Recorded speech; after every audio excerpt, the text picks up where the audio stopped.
الحمد لله الحمد لله رب العالمين والعاقبة للمتقين والصلاة والسلام على سيد المرسلين أما بعد أعوذ بالله من الشيطان الرجيم بسم الله الرحمن الرحيم.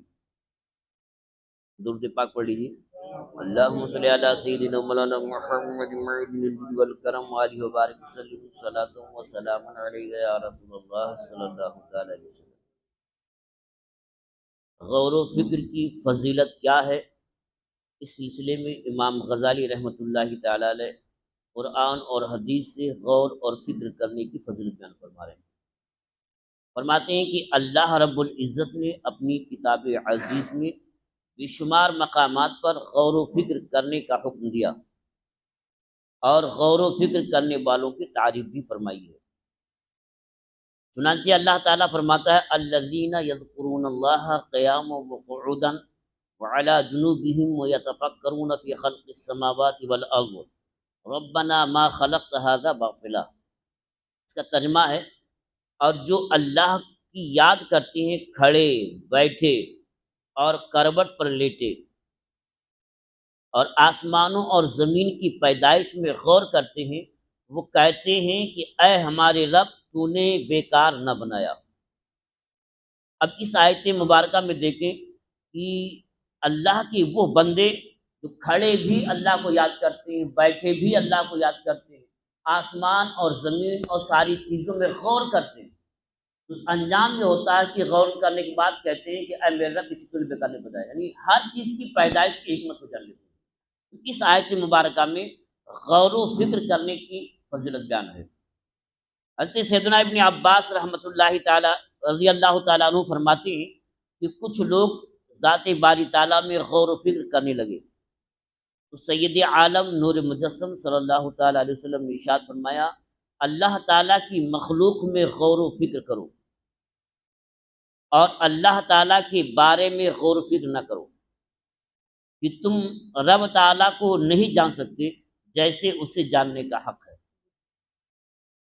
اللہ تعالیٰ کے بارے میں غور نہ کرو, اللہ نے جو بنایا ہے نا اس کے بارے میں غور و فکر کرو کیونکہ اللہ تک تو کوئی پہنچ ہی نہیں سکتا ہے.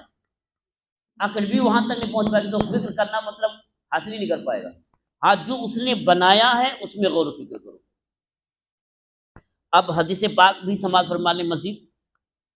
ایک دن رحمت عالم نور مجسم صلی اللہ تعالی وسلم صحابہ کرام کی ایک جماعت کے پاس آئے جو غور و فکر میں مصروف تھی.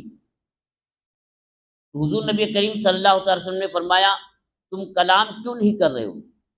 صحابہ کرام نے عرض کی ہم اللہ کی مخلوق میں غور و فکر کر رہے ہیں.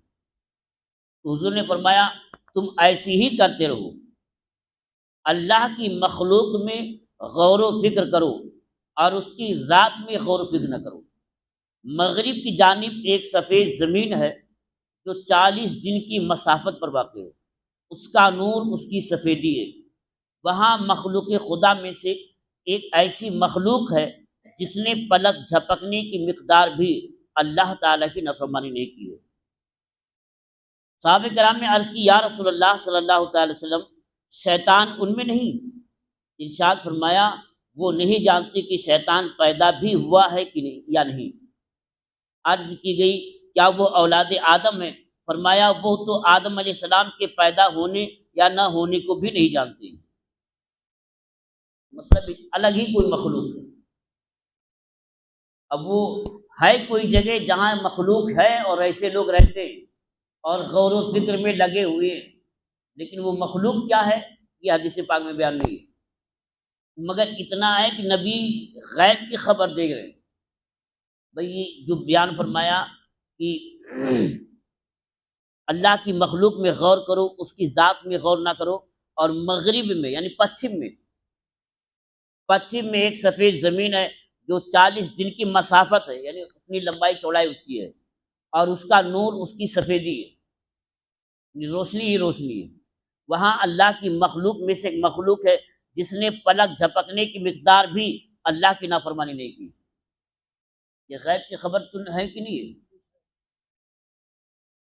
پچھم میں کون سی جگہ ہے اور کیسی ہے اور اس کے احوال بیان ہو رہے ہیں, اور پھر یہ کہ وہ آدمی, تو فرمایا آدمی نہیں کہا, شیطان اس میں ہے ہی نہیں. کہا اس میں شیطان جانتے ہی نہیں، شیطان وہاں تو پہنچے ہی نہیں، یہ غیب کی خبر ہے، مگر اللہ کی مخلوق میں ہمیں آپ کو غور کرنے کا حکم دیا گیا ہے۔ دوسری حدیث پاک ہے، حضرت سیدنا عطا بن ابو رباح رحمۃ اللہ تعالی علیہ فرماتے ہیں، میں اور حضرت عبید بن عمیر رحمۃ اللہ تعالی علیہ ایک دن حضرت سیدتنا عائشہ صدیقہ رضی اللہ تعالیٰ عنہ کے پاس گئے، ہمارے اور ان کے درمیان پردہ تھا۔ آپ رضی اللہ تعالیٰ عنہ نے فرمایا، اے عبید، ہمارے پاس آنے سے تمہیں کیا چیز روکتی ہے؟ عرض کی، آقائے دو جہاں صلی اللہ تعالی وسلم کا فرمان عالی شان ہے کہ کبھی کبھی ملنا محبت بڑھاتا ہے۔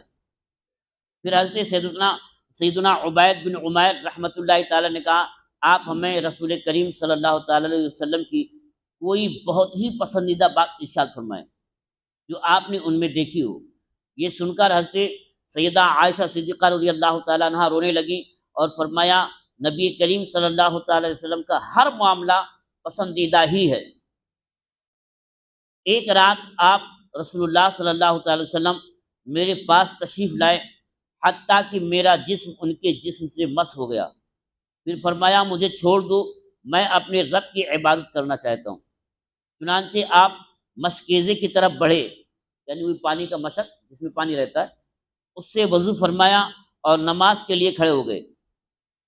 نماز میں آپ اس قدر روئے کہ آپ کی مبارک داڑھی تر ہو گئی، پھر سجدے میں گئے حتیٰ کہ زمین بھی بھیگ گئی، پھر کروٹ کے بل بیٹھے رہے یہاں تک کہ حضرت بلال رضی اللہ تعالیٰ عنہ نے نماز فجر کی اطلاع دی اور عرض کی، یا رسول اللہ صلی اللہ تعالی وسلم، اللہ تعالیٰ نے آپ کے وسیلے سے آپ کے اگلوں پچھلوں کے گناہ معاف فرما دیے، پھر آپ کو کس چیز نے رلایا؟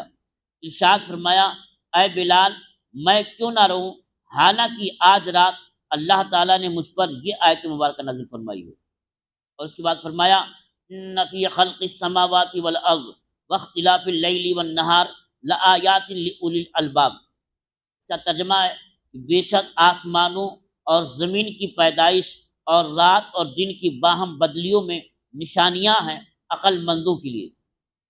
پھر فرمایا، خرابی ہے اس کے لیے جو اس کو پڑھے اور اس میں غور و فکر نہ کرے۔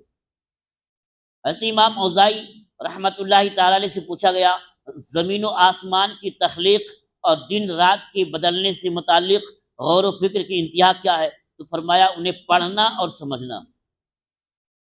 اب بتائیے کہ اللہ تعالیٰ نے آسمانوں اور زمین کی پیدا کرنے میں، رات اور دن کے بدلنے میں نشانیاں رکھا ہے، اس کے لیے جو عقل والے ہیں، یعنی جو غور کرتے ہیں، فکر کرتے ہیں، سوچتے ہیں۔ جو نہیں غور کرتے تو ہمارے لیے زمین سب برابر ہے، زمین آسمان اس کی پیدائش سب برابر ہے، لیکن جو غور کرتے ہیں اس میں بہت ساری نشانیاں ہیں، مگر غور کرنے کی اجازت ہے۔ بلکہ نبی نے فرمایا کہ خرابی ہے اس کے لیے جو اس کو پڑھے اور اس میں غور و فکر نہ کرے۔ اس کا مطلب کیا ہے؟ جو غور و فکر نہیں کرے گا اسے کوئی فائدہ حاصل نہیں ہوگا۔ اللہ تعالیٰ ہمیں آپ کو سمجھنے کی توفیق عطا فرمائے اور سمجھ کر اس پر عمل کرنے کی توفیق عطا فرمائے۔ وآخر دعوانا الحمدللہ رب العالمین۔